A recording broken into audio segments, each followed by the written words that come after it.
नमस्कार, मैं प्रिंस रघुवंशी और आप देख रहे हैं ग्राउंड जीरो रिसर्च बैठक। तो आज हमारे साथ बात करने के लिए वरिष्ठ पत्रकार अमिताभ जी मौजूद हैं और देश में आज एक सवाल बहुत अहम है। जो भी राजनीति में दिलचस्पी रखते हैं उनके मन में अमिताभ जी ये सवाल आ रहा है कि जो पूरी दुनिया की सबसे बड़ी पॉलिटिकल पार्टी है उसका राष्ट्रीय अध्यक्ष कौन बन सकता है। निश्चित तौर पर सबसे पहले तो बैठकी के दर्शकों का, ग्राउंड जीरो रिसर्च के दर्शकों का बहुत आभार प्रिंस जी। जी। और वाकई ये भाजपा के राष्ट्रीय अध्यक्ष का मसला बिल्कुल सेंसेक्स की तरह है। हर रोज उसमें कई नाम जुड़ते हैं, कई नाम गायब हो जाते हैं। पर मैं जिस नाम की चर्चा करने वाला हूं, मैं उस नाम को लेकर बहुत आश्वस्त हूं। जी। और मुझे लगता है कि जो मेरी सूचना है उसके मुताबिक वो नाम तय है। जी। वो नाम है भाजपा के पूर्व राष्ट्रीय महामंत्री और वर्तमान में वन एवं पर्यावरण मामलों के केंद्रीय मंत्री भूपेंद्र यादव का। अच्छा। भूपेंद्र यादव के नाम पर सहमति बीजेपी के भीतर, संघ के भीतर बन चुकी है। औपचारिकता भर है मेरी सूचना के मुताबिक।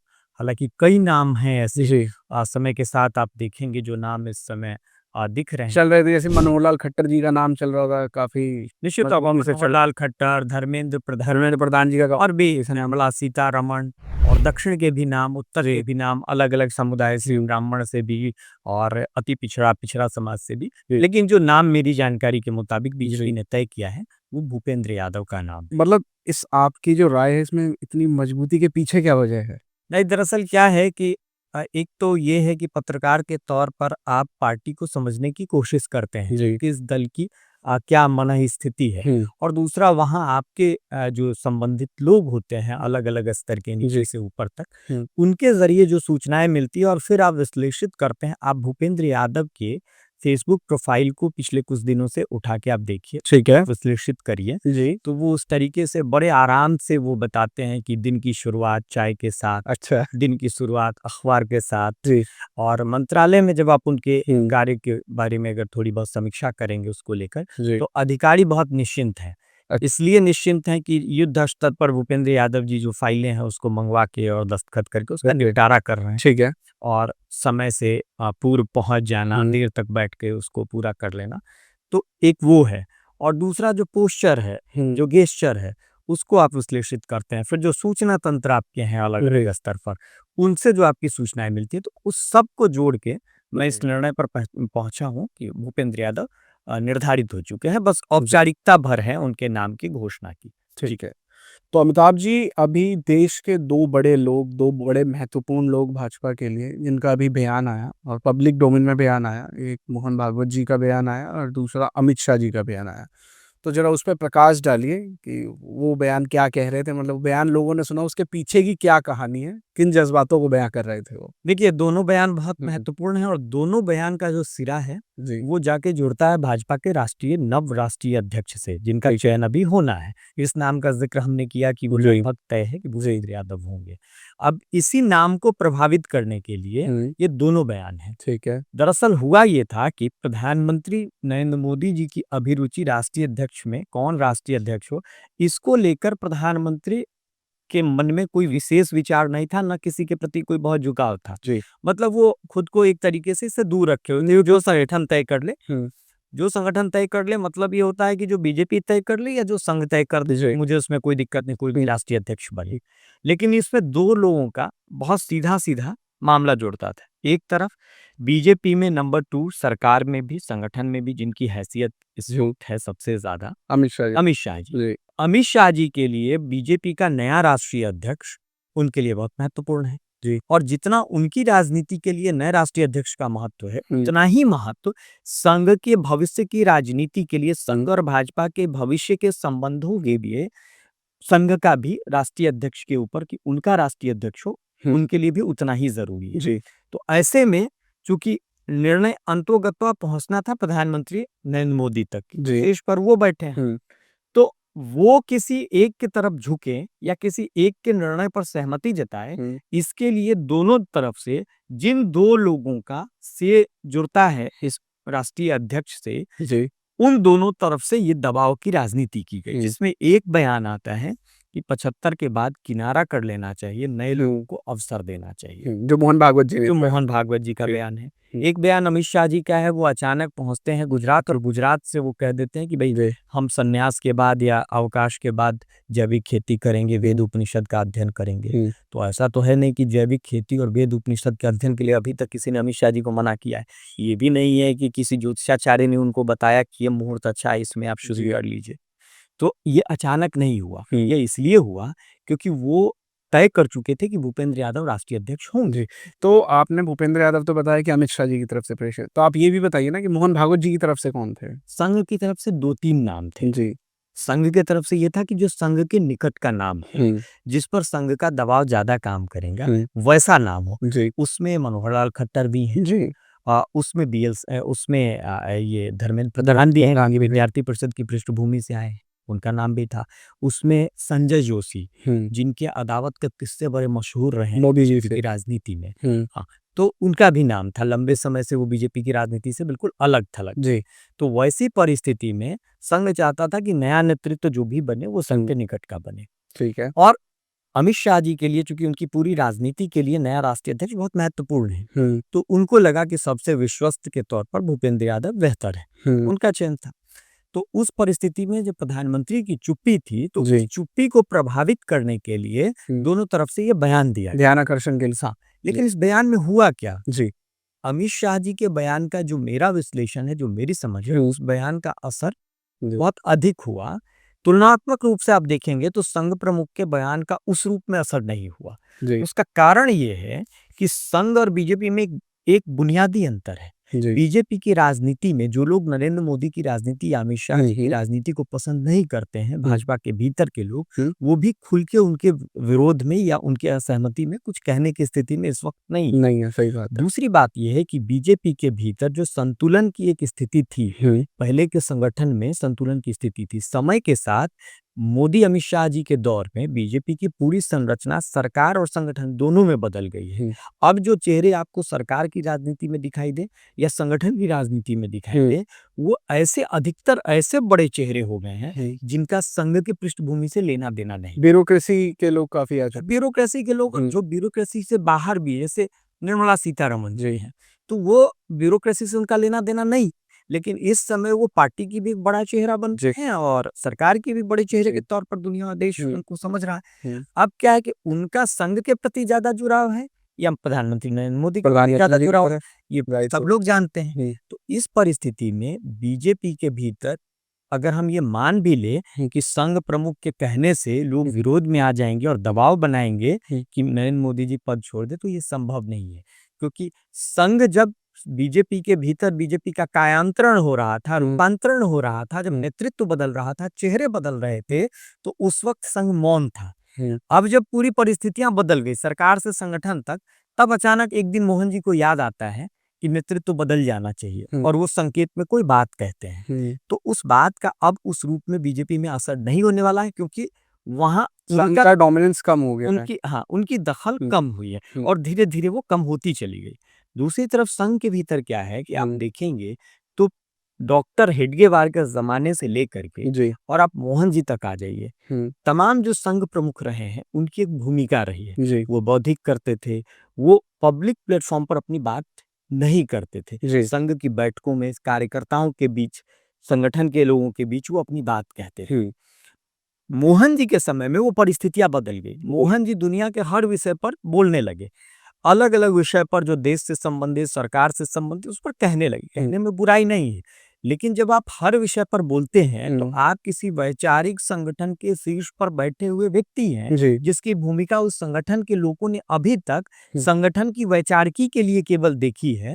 तो वहां जब आप कोई बात कहते हैं तो कई बार विचारधारा से संबंधित मसले पर परेशानी होती है। तो संघ के शीर्ष में बैठे हुए प्रचारक से लेकर, संगठनकर्ता से लेकर, नीचे जमीन पर बैठे हुए स्वयंसेवक तक, सबके लिए कई बार परिस्थितियां बदल जाती है। उनको लगता है कि जो शीर्ष से बात कही गई है, क्या उस बात से एक भ्रम की स्थिति बन रही है।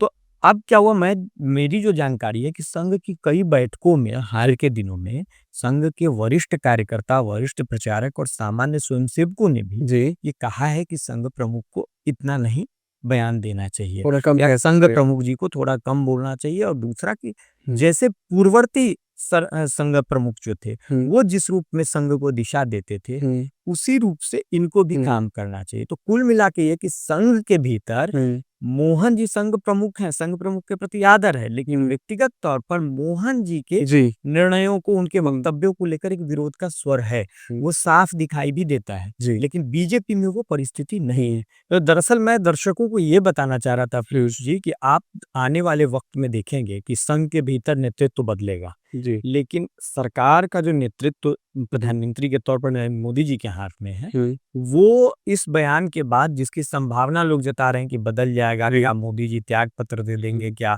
कोई नया चेहरा आ जाएगा क्या? तो वैसी कोई परिस्थिति नहीं नहीं बनने दिख जा रही। उसके कारण बीजेपी और संघ की राजनीति में जो है वो मैंने आपको बताया है हुँ, कि इन कारणों से संघ प्रमुख के किसी भी दबाव का असर बीजेपी संगठन में उस रूप में नहीं है। हुँ। लेकिन हाँ, संघ प्रमुख के बयान का असर उनके ऊपर संघ के भीतर होगा, ये निश्चित है, और बल्कि बहुत हद तक हो चुका है। तो मतलब इसमें आपकी बात से मुझे ये समझ आ रहा है कि पहले संघ का डोमिनेंस भाजपा पे था, लेकिन अब संघ के ऊपर भाजपा का डोमिनेंस हो चुका है, मोदी जी के देखिए कार्यकाल। देखिए, बिल्कुल ये बड़ी अच्छी बात आपने पूछी है, हुँ, और इसका जवाब बीजेपी की राजनीति में है। जी, आप देखिए, राष्ट्रीय अध्यक्ष के तौर पर जगत प्रकाश नड्डा जी का एक इंटरव्यू आया था, जिसमें हुँ, उन्होंने कहा था कि बीजेपी अब बहुत बड़ी हो गई है और संघ साथ है, लेकिन संघ पर हमारी निर्भरता उस रूप में नहीं है। हाँ, ये वायरल भी हुआ था काफ़ी। बिल्कुल, हाँ। तो ये जो बयान है, ये वास्तव में आप यथार्थ के निकट भी है। आप देखेंगे तो इस समय चूँकि जी, बहुत तरीके से समय के साथ-साथ पूरे संगठन को बीजेपी ने बदला है। जी, उसमें चेहरे बदल गए हैं, हुँ, उसकी धारा बदल गई है, हुँ, उसकी गति बदली है।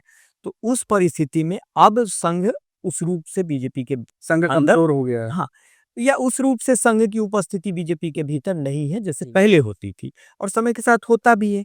संघ के लिए बीजेपी क्या है? एक आनुषंगिक संगठन है जो राजनीतिक क्षेत्र में काम करती है। जी, वैसे ही तमाम आनुषंगिक संगठन अलग अलग क्षेत्रों में है। जी, तो ये चूँकि राजनीति में है और हुँ, देश की सरकार बीजेपी चला रही, तो इसलिए इसकी चर्चा ज़्यादा हो ज़्यादा रही है। ठीक है, सही बात है। तो एक और बात, जो महत्वपूर्ण बात मैं जोड़ना चाह रहा था हुँ, पीयूष जी, जी, कि जब संघ प्रमुख ने ये कहा कि 75 पार वालों को साइड हटना चाहिए, नए लोगों को अवसर देना चाहिए, और इस बयान को प्रधानमंत्री के पद से जोड़ के देखा जाने लगा, क्योंकि इसका अभी जन्मदिन आने निश्चित तौर 72 होने वाला तो है। इसके साथ इस बात की भी आलोचना हुई कि क्या किसी संगठन के, राष्ट्रीय स्वयंसेवक संघ जैसे बड़े ही संगठन के हुँ, प्रमुख व्यक्ति ये कह सकते हैं कि देश के प्रधानमंत्री को कब रिजाइन करना चाहिए हुँ, या देश के प्रधानमंत्री को कब बदल जाना चाहिए। हुँ, वो प्रधानमंत्री का चयन, उसकी एक संवैधानिक व्यवस्था है। जी, प्रधानमंत्री का पद एक संवैधानिक पद है। हुँ, तो बाहर का कोई व्यक्ति जिसकी संविधान में रुचि होगी, हुँ, वो बीजेपी को तो कह सकते हैं, जी, लेकिन सरकार के प्रमुख प्रधानमंत्री को रिजाइन कर देना चाहिए 75 पर, 72 पर,